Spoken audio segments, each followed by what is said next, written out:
Another episode of Lucas Live. Glad to be here with you guys. It's Monday, July 27th, and we have a special guest, Dr. Sandy Womack, urban education specialist. He's going to talk to us today about some of the disparities between inner city schools and suburban schools and what we can do about it as parents. How do we advocate for ourselves, for our children? He's going to share his story and his journey as an educator today and how he's kind of gone through the different ranks. He sat at different seats. He sat at all the tables. He's learned a lot, and he really can help us today. He's somebody who's helped me personally as I've journeyed from an inner city school with my children to a suburban school, and I had to navigate some things, and I didn't always know what to do. And at times, there were great benefits to being in a suburban school, and I was really excited about some parts of it. And there were moments where I thought, what have I done? What do I do here? How do we handle this? How do we navigate these situations? And he was always there to help as someone who fully understood. But we really want to talk about it. And to those of you out there who are watching, who are from the local Ohio, Stark County, Canton, North Canton communities out here who are watching, and those who are not, please stick with us because this story is going to resonate for all of us. What he's going to share is going to matter to everybody. But to those who are local, I want you guys to really start thinking about what we're seeing right now in our streets and in our cities, and these kids killing kids, this gun violence that's going on right now. You may be watching this 5 or 10 years from now. You may be watching this replay. You may be listening to this as a podcast one day. And I pray to God that what we're talking about today is greatly diminished and or gone, that we don't have our kids out here killing each other, that our young 19, 20-year-olds and younger aren't out here just shooting houses up and craziness. We've had some very sad circumstances go on in this community, and my prayers go out to those families who have lost loved ones. A young child was killed just the other day, and it's just tragic. And I saw one of the family members, a good friend of mine, the other day, and he was sharing that was his family. And what do you even say to someone who's lost an infant child in their family to gun violence? That doesn't even register in our minds. That's not even the type of thing we ever think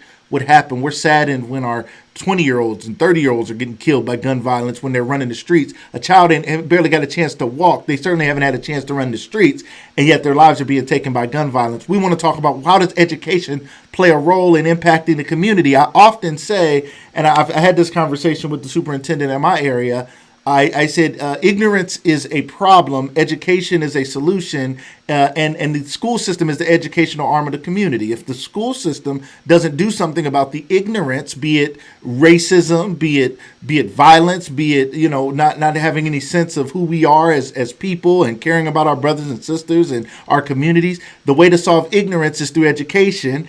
And if our educational arms in our communities aren't strong, it's like having a weak military or a disinterested or disengaged military. Or we're missing the part of the military, which is the village, because the families and the parents, we don't realize how much of a role we play. So we have to step up as well. So we're going to talk to Dr. Womack this morning. Good morning, Erica. Good morning, Mr. Bobby Tucker. Glad to have you guys here. If you guys are joining us to share this broadcast, we always appreciate it. I know it's a lot of people who are excited about this episode today. Now, what they don't know is that today's episode, we're going to run a little bit shorter today. Mr. Dr. Womack, he has some things he has to get to. So we understand that. He's a very important man, very busy man. He has a lot to do, but he's always happy to share this knowledge and information.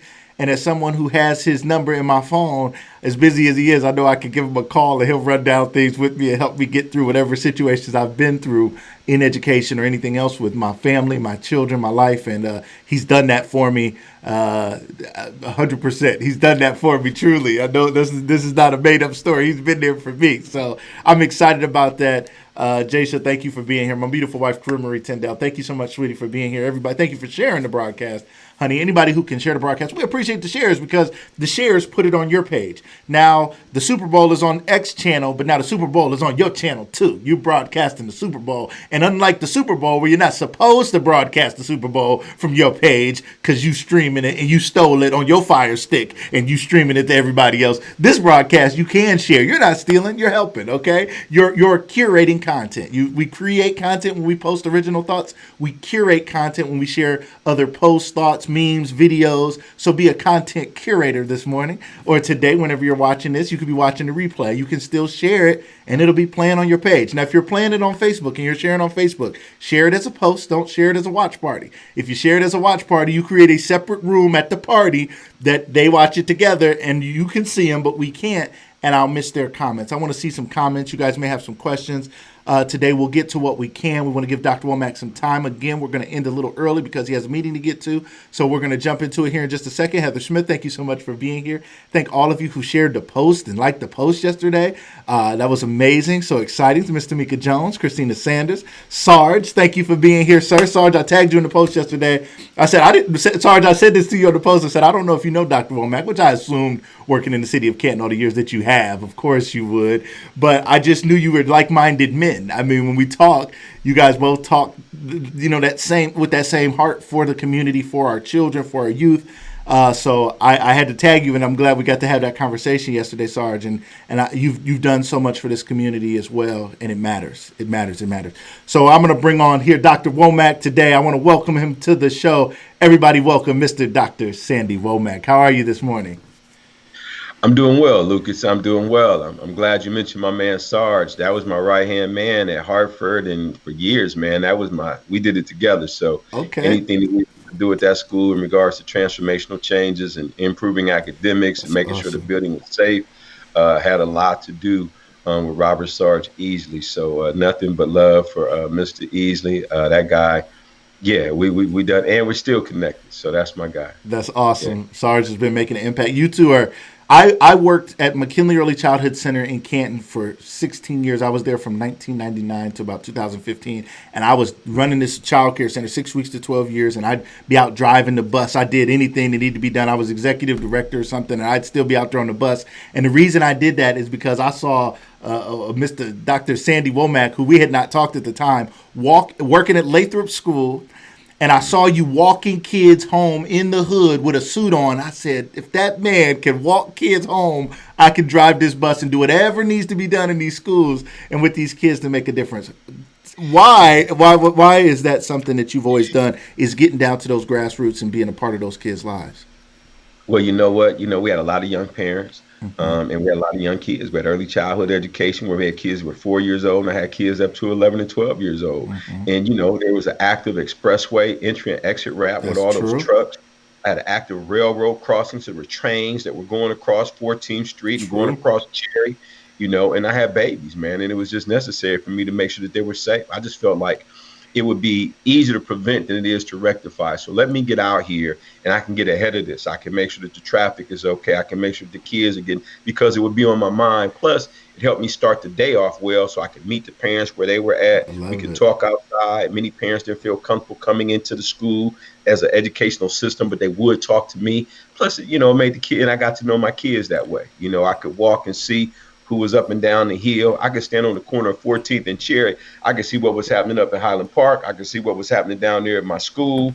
And it just allowed me to be able to touch that work. Like you say, the people who touch the work know the work, man. I could talk with those kids every morning, get to know them, walk up and down that street. It was visibility in the community. It just really helped. Plus, there's a guy by the name of Willie Bush, who's a crossing guard, and every day that would inspire me with some wisdom, and give me something to move. And so that helped me on a day-to-day basis. But it was really about safety, man. I was concerned about those railroad crossings. I was concerned about all those big trucks. I was concerned about my kids on the hill.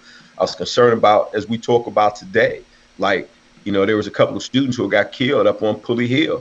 Cortez, Michael, they got shot and killed on that hill. And I had kids walking up and down that hill every day. Right. So, I just felt that if I wanted to get ahead of it, I needed to be out there and see what was going on. And I was hoping that it would inspire some of my other teachers and educators to be like, hey, I can do this too, so we can get ahead of this. But it became a mantra. I did it every day for about 6 years, man, just walking up and down the street to make sure everything is all right. I love it. I love it. I love it. It makes a difference when the principal of the school is walking up and down and walking kids to school. It's kind of like community policing. When those that are in positions of power actually get out there, like Officer Lamar Sharp and others, it makes a difference.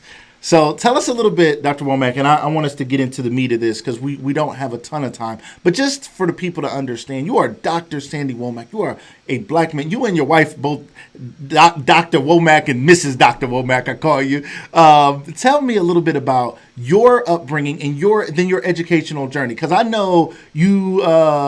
You know the streets a little bit. You've been around. You know what these kids are going through. Life ain't been no crystal stair, as they say.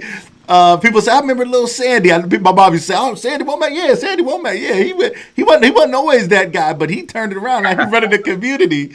Help us understand that because that's important. Right. Sometimes we assume people who are in your position were like born in some great situation and were meant to do it. It was just easy for you. You know what? I had a lot of people who helped me along the way, man. I think sometimes, as I said before, I do these things called Womackisms. Your test Love become them. your testimony. Yeah. And so therefore, there's some things you go through. Like I speak about it a lot.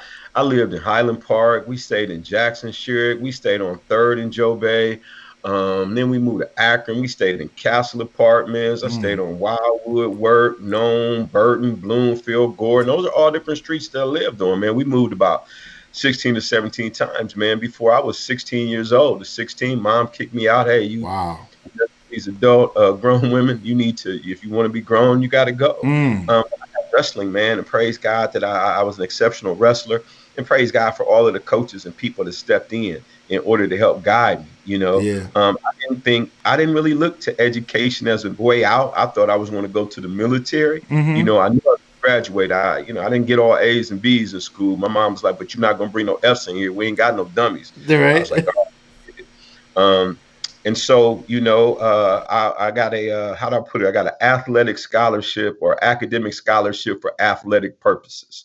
Um, get a full ride to Mount Union academically with a 2.4 GPA. They don't do that. $22,000 a year, you got a 2.4. We're gonna put our money on you academically. Nah. So, but I was exceptional wrestler. Praise God for that. Some great coaches, Richard Decatur, Tyson, Coach Harvey, and all of those guys saw something in me and kept pushing me. So, long story short, to round this off, got to Mount Union and I wrestled there, and I met a guy by the name of Dr. Ben. And he talked to me about the things that Black people had done, because at that time, man, I was trying to turn 7 grams into 28 grams and 28 into 112. And how can I take the house and turn it into a QP and things of that nature? I was young, man. My father's 3-time felon, my uncles and everybody had been back and forth to the penitentiary, but we had a reputation. Y'all Womax, man, this is what you do. Can you throw your hands, man? Can you make sure that you keep 2 or 3 in a possible, and just different things. And so I was trying to live up to this reputation associated with this name. And when I heard Dr. Ben talk about the things that Black people had done, it made me see things differently. He told me that a Black man invented the light bulb. I was like, you lying, man. Black man did nothing with no light bulb. We George Washington Carver and a peanut. Then he said that a Black guy wrote classic literature. I'm like, what? He said, yeah, the Three Musketeers, the Count of Monte Cristo, the Iron Mask, all that was written by a Black guy by the name of Alexander Dumas in France, whose father was a general with Napoleon. And he said, prior to that, did you know that most noted poet in Russia is a Black dude? I didn't even know Black people in Russia, and he talked to me about Alexander Richard Pushkin.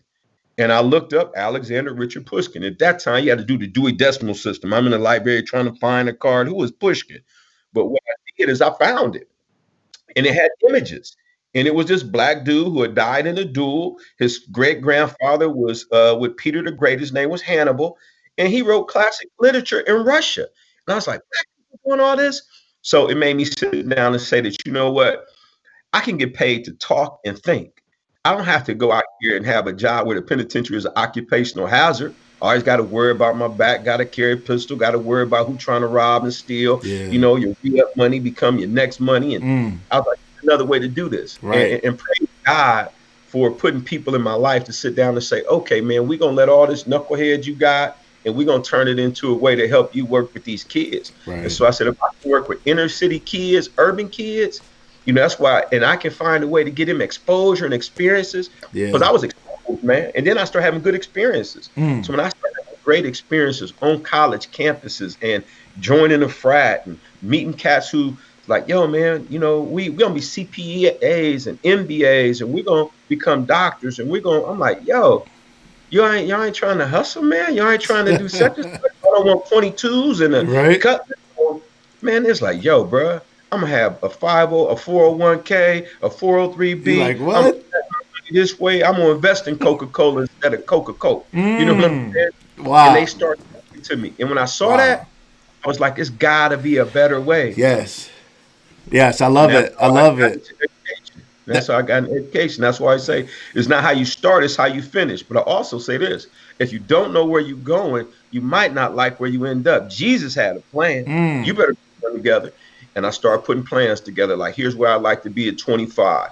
Here's the things that I would like to see from my family and me by 30. Here will be some things I want to be able to do for my grandmother. Here's some things that I want to be able to, places I want to see. And I start writing them down on paper. And then I start putting action steps together. Like, how do I get there? Yeah. And education became a means and a vehicle to do that. And I just praise God for it. And that's why I work with schools. I'm like, if I can get these babies to see this early, then maybe we Yes. can help our community and we won't keep getting caught up with being caught up with a reputation. You know, my nickname was Mac, and then they call me Woo.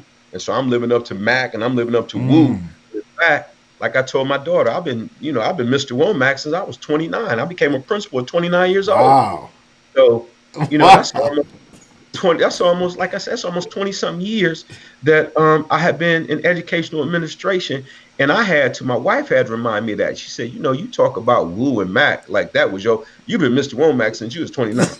So You turned all it that around pretty is, young. I was Right. like, yeah, you right, baby. You're right. You're Yeah, right. that's big. That's big. I love what you're talking about as far as exposure to inner city youth, to people who don't know, to black youth who don't know their heritage, don't know their history, and therefore we don't know where we're going. We have no idea. We have no plan. All we know is our drug dealing family member, our hustling, gang banging family, and so we aspire to be what we see, right? And not every community, every tribe across the world, across the history of time, has aspired to be what they see. So if you grew up in an empire and the people had money, you grew up aspired to be that. If they were a peasant who were trying to put together a couple dollars and have a little something, you aspired to be that. If they were the slave that got to the house, you aspired to be that, right? So we only aspire to be what we see. So your idea is then that education is the key to opening our minds and our eyes. Help us understand the importance. There's some parents right now who are looking at being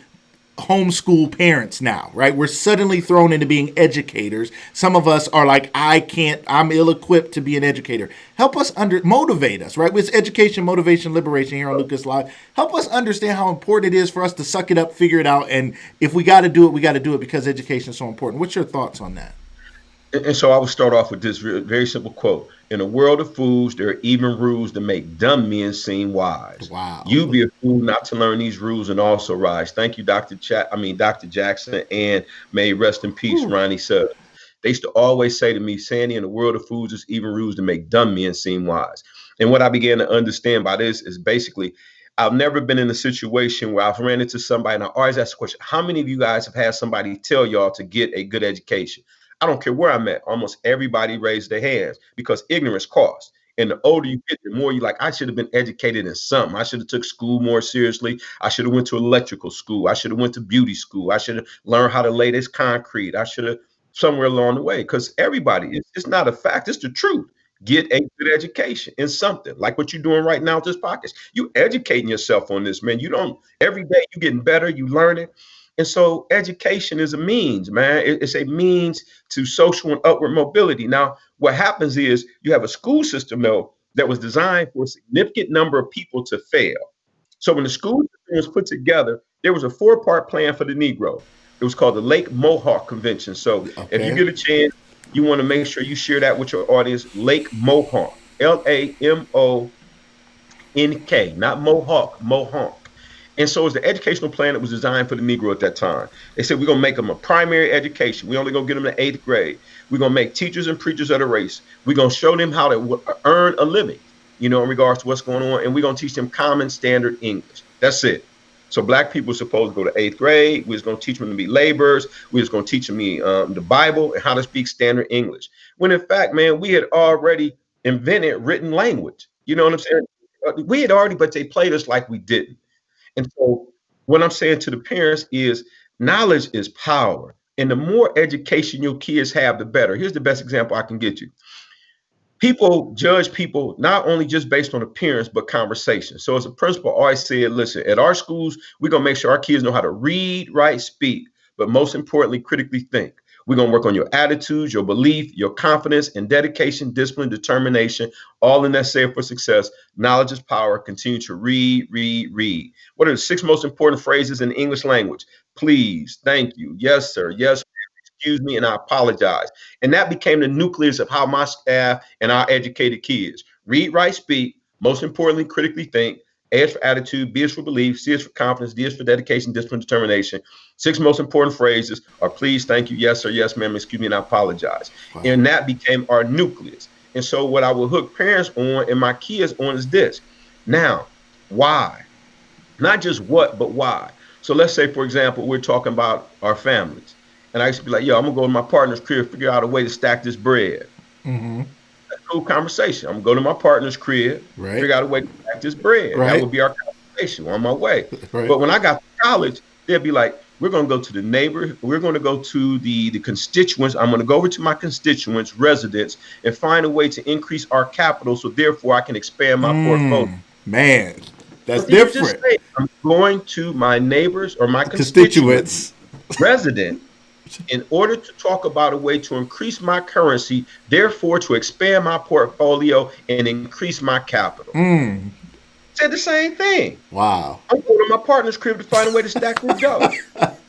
Same I said thing. the exact same thing. Right. But because of the perception that goes along with language and my ability to articulate that, people automatically give you the benefit of the doubt, like this cat has some knowledge, when in fact, all I said was the same thing. And so that's why I say it's important to be able to read, write, speak, but most importantly, to critically think.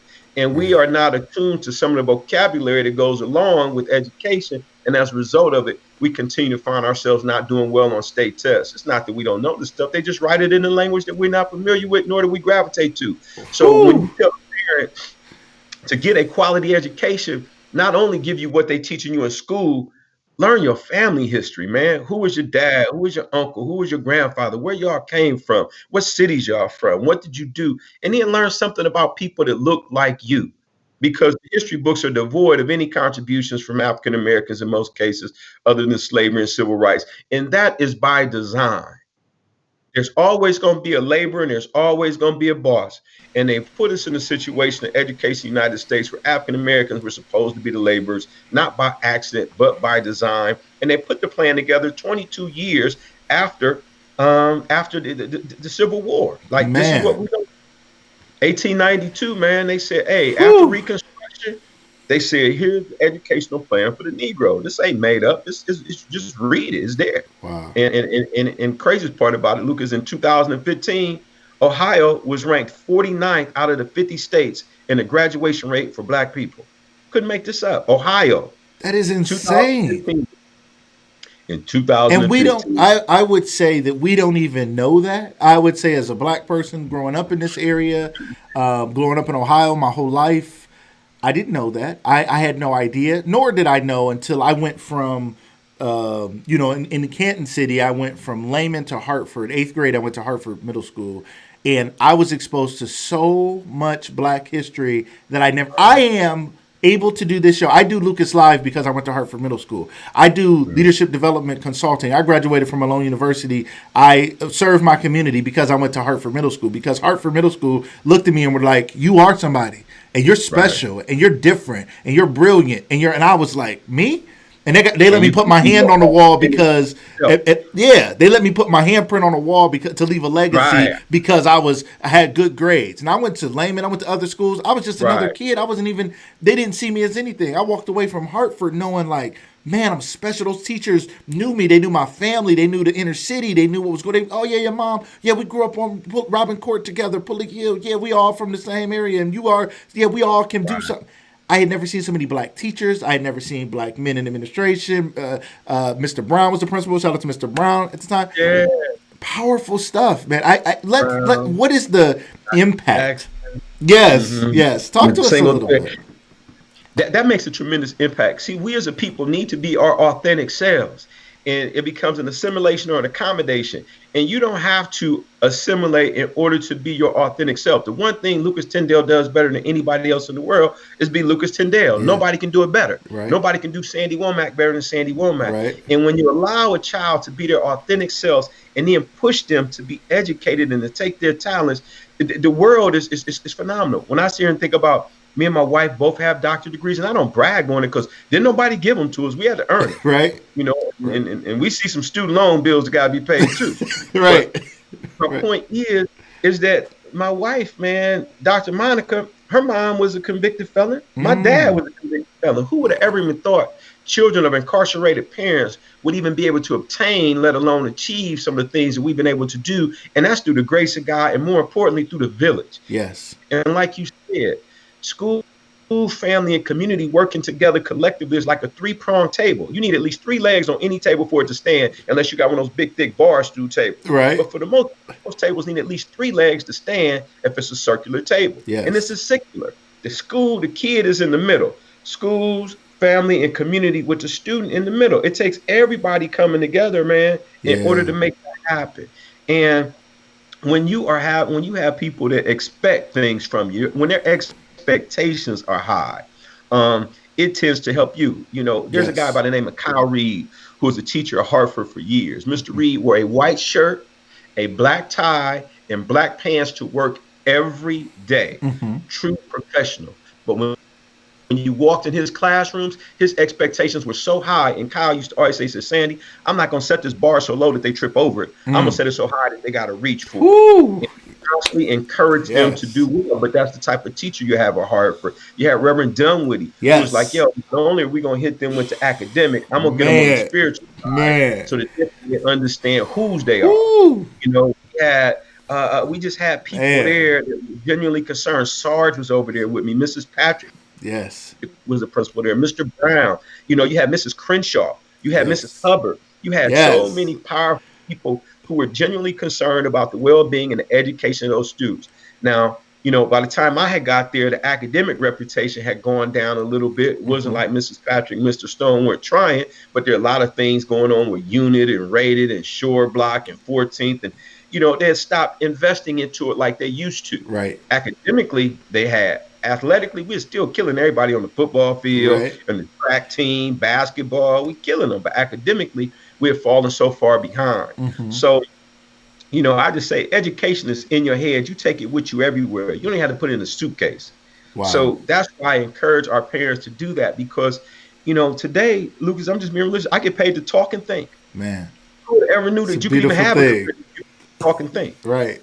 I love it. I love it. Dr. Womack, as you talk about this exposure in education, and you talk about this systematic plan that was put into place years after the Civil War, you're saying years Right, after, right. it wasn't like, oh, this, it was like as time went on and as black people started to even thrive, you know, There you even go. like in Tulsa, Oklahoma, other places, they started saying, Got it. nah, wait a minute. We separated y'all to go suffer and learn that you needed us. We separated you, started thriving. Now we got to oppress you in a new way. So they started finding ways to do that. Now let's talk a little bit about the school to prison pipeline. This is not a term that I was familiar with until recently. Nate Chester, shout out to Nate Chester. He went to a training not long ago, and we're sitting at the barber shop, and Nate Chester's a different kind of barber. You know, he in there, he in there educating people. You know, and I was like, Councilman Chester, former Councilman yes, Chester. yes, former Right. councilman Chester at such a Yeah, young barber and age. council person. Yes, and he was His sitting. wife Courtney was one of my students. Man, they're doing some powerful, powerful Mhm. things. Absolutely, Courtney and Nate. Shout out to them.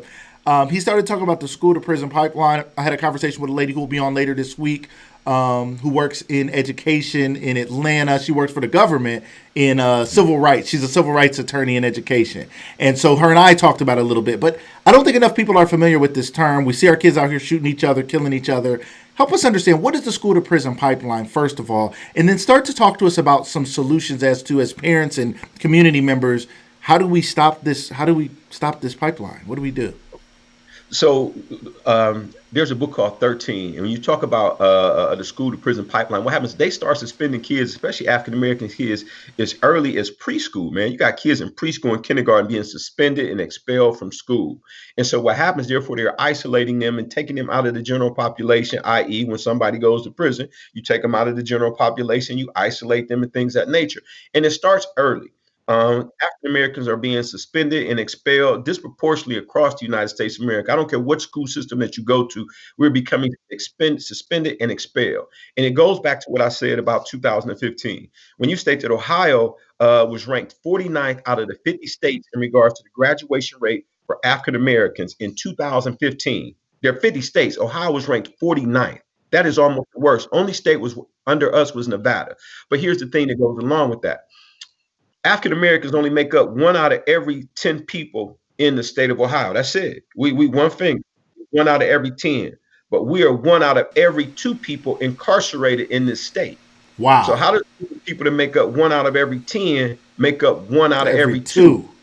Every time I ask Impossible. a kid, right, how many of y'all plan on going to jail? Don't nobody raise their hand. Right? But excuse me, damn near everybody that's black or poor, they know somebody that's been there. Now, don't Absolutely. nobody want to go, but y'all all know somebody that's been there. So what happened? Well, what you find out is National Bureau of Criminal Statistics, 68% of the people who find themselves in jail or incarcerated never graduated. They did not graduate. So there's a direct correlation Wow. between graduation and your chances of becoming incarcerated. When you don't graduate, your opportunities, your choices, every application you ever see, Nate, excuse me, listen, I didn't call you Nate We because you talking said about Nate, right? every application that you ever see is going to say schools attended. Why? Because we can check to see if you graduated, we can get your attendance record, we can see if you've been expelled. So that's why they ask that information, because they want to know, did you finish? Yeah. Did you finish something? Were you disciplined enough to? And when you don't, it puts you in a situation where, as my mom said, why do you get a good education? January, February, March, April, May, June, July, August, September, October, November, December. I said, Mom, what you mean? She said, start again. She says, because you're going to have bills for the rest of your life. Grown is a long time when you ain't got no way to take care of January, February, March, April, Wow. May, June, July. And so you get an education that will allow you to function and take care of your family in something, Right. because bills keep on coming. Yes. And when you find yourself in a situation where you don't have those opportunities, or you caught a case or things are happening, man, they become, people become destitute, man, or they become addicted. And there are different things that go on in our community. We got more places to buy cigarettes and beer, and then we can get groceries. True. So those things happen by design. The reason there's solutions to this, which is why I say exposure changes expectations, but experiences change lives. You're absolutely right when you say we become a product of our environment. Yeah. James Baldwin once said, he said, there's yet to be a generation that listened to their parents, but there's failed to be a generation that did not emulate them. And so we become what we see, not what you Yes. say. I can say this all day long, but if I don't show my daughter something else, Right. you, daddy, you got to show us. Don't just tell us, show us. If you want to see a Christian, don't just talk about my walk. Show me your walk. And Yes. so with those things, that's why I believe early that exposure changes expectations, experiences change lives. As a principal, and any principal that's worth their weight in salt, when a kid comes out of elementary school, that kid should be reading with comprehension on grade level and with fluency.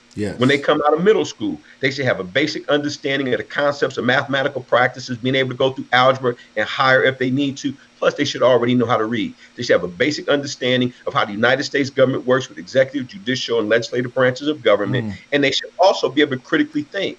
When you have kids that go through school and you water down that curriculum, i.e., going back to what Kyle Reed said, I don't set it so low that they can trip over it. I set it so high You that have they to got to reach reach for for it. it. Yes. It provides you access because you can read well, write well, speak well. So what we started to do, and I would say in our community for parents as some solutions, because I hate to talk about problems without solutions. Yes.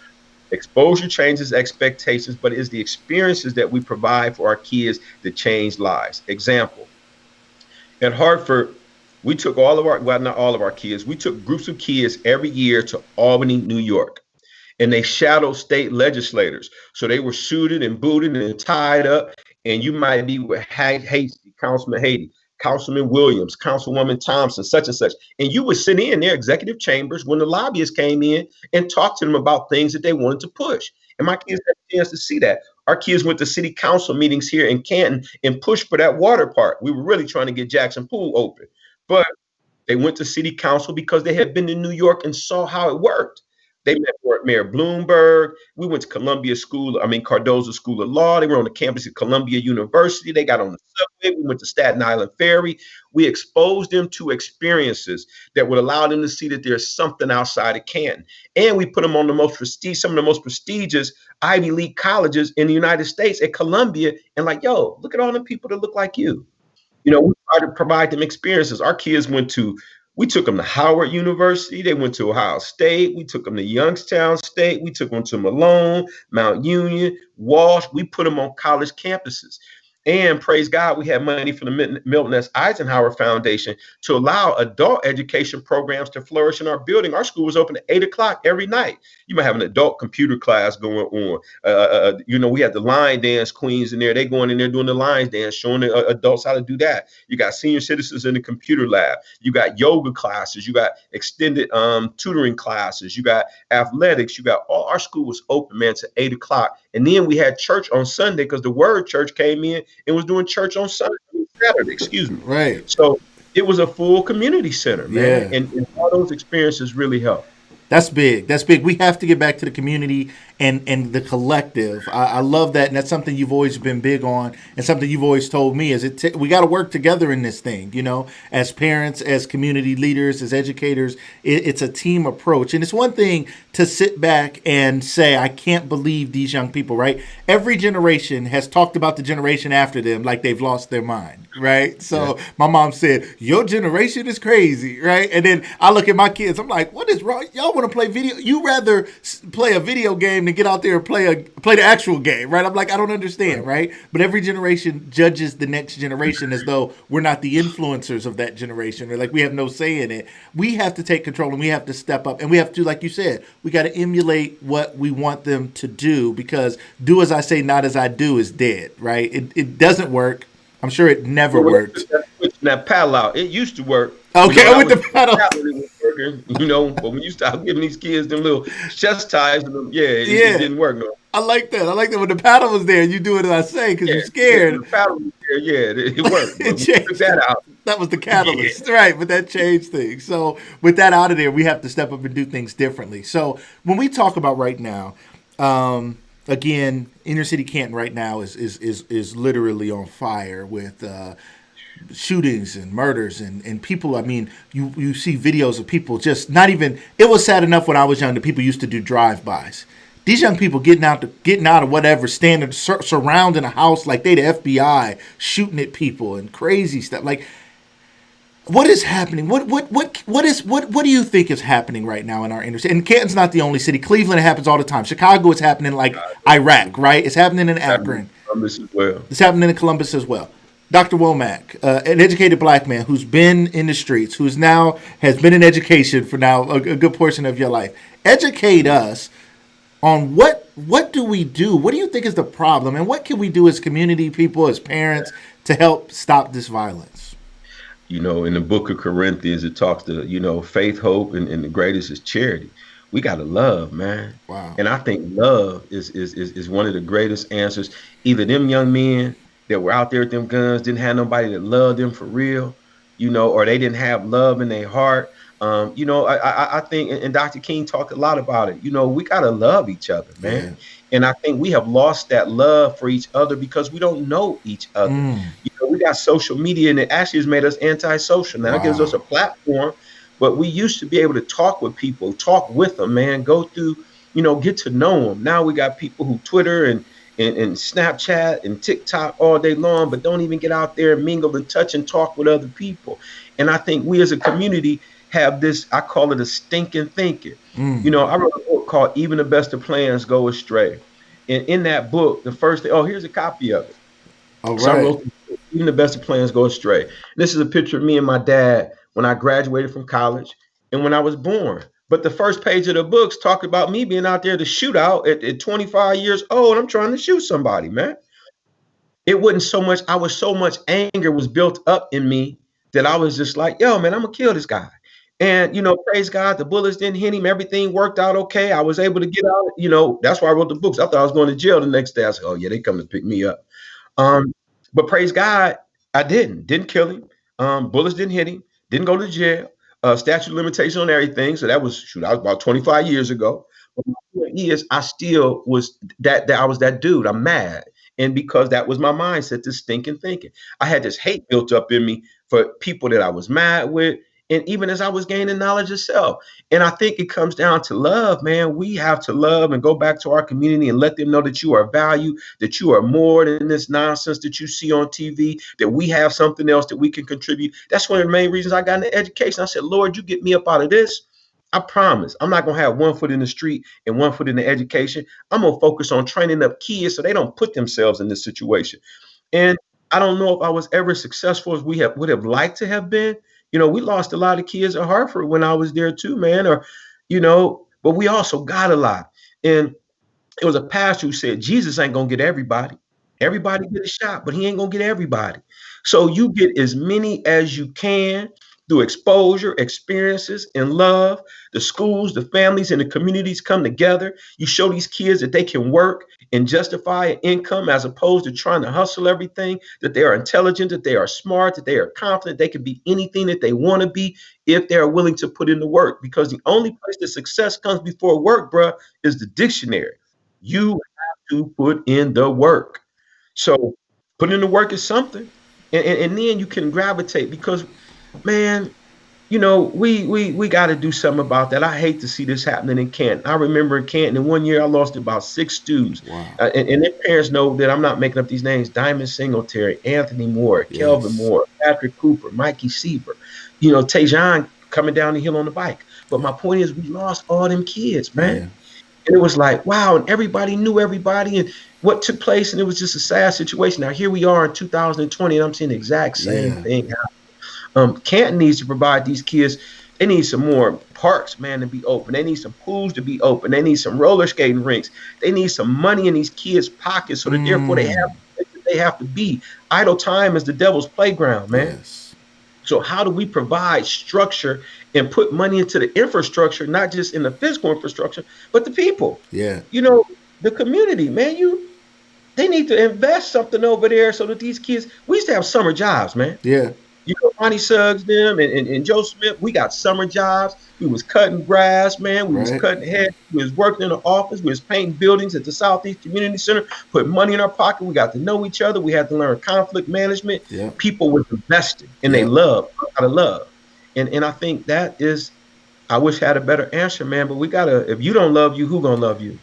We gotta start loving each other, man.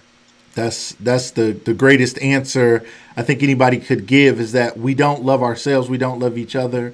I think we're appalled when we see our those that are sent to protect us harm us, and I think rightfully so. When the police officers are harming us, we should be outraged because I never imagined Batman, Superman show up and go hurt me, and I'm the one in trouble. Or even if I've done something wrong, I don't expect to be murdered.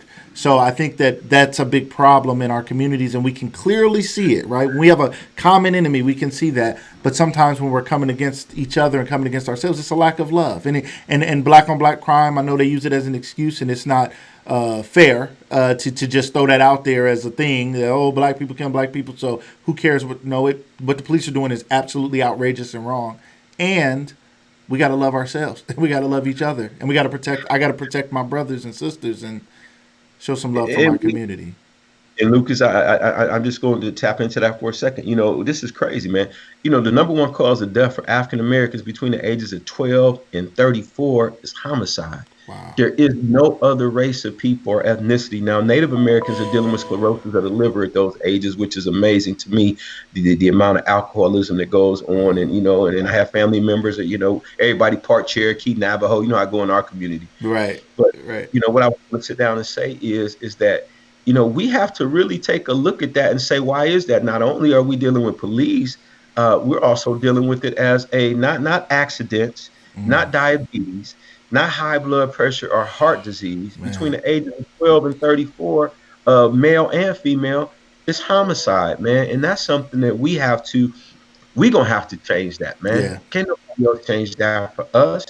And those are conversations where we got to raise each other, man. We got a lot of kids, man, raising themselves, and Yes. and nobody's showing them anything differently, man, or getting them somewhere else to see something different. Like I was exposed to a lot, man. I had experiences. I went to New Mexico with the Boy Scouts, man. I went to St. Louis and rode to the top of the arch. I Mm, just was around other people to show me different things, yeah. because yeah, when you know better, you can do better, man. It's just Absolutely. that's a difficult piece. I wish I had the answers and the solutions, man. All I can give you is what I think, Yeah. and I think it starts with some of that.